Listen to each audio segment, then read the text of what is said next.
O'rtoq, bugun zagsga ariza topshirgani ketyapmiz. Rasmlardan tashlab turaman senga.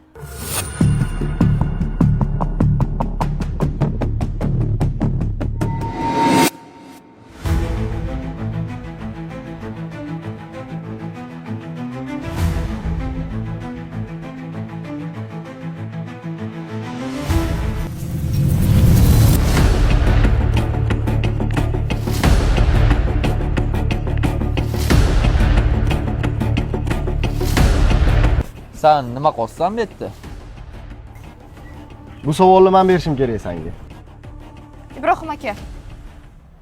Baqirsiz ham, jahl qilsiz ham, noto'g'ri sinasiz ham men sizni taniyman. Sizga erga tegishga roziman. Deyishim mumkin edi. Lekin bu gaplarga narkoman loyiq emas.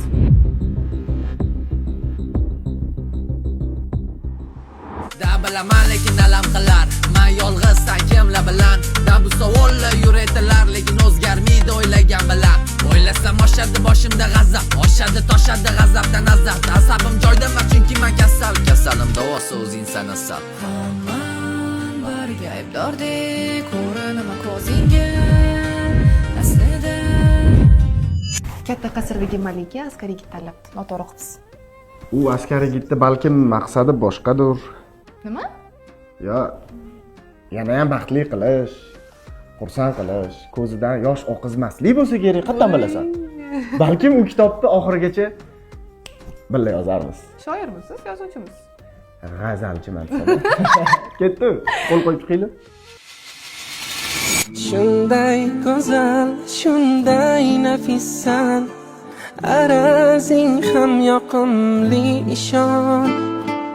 Yuz bursang ham menga azizsan. Sen ham toza emassan. Endi meni gal. Hijronli kun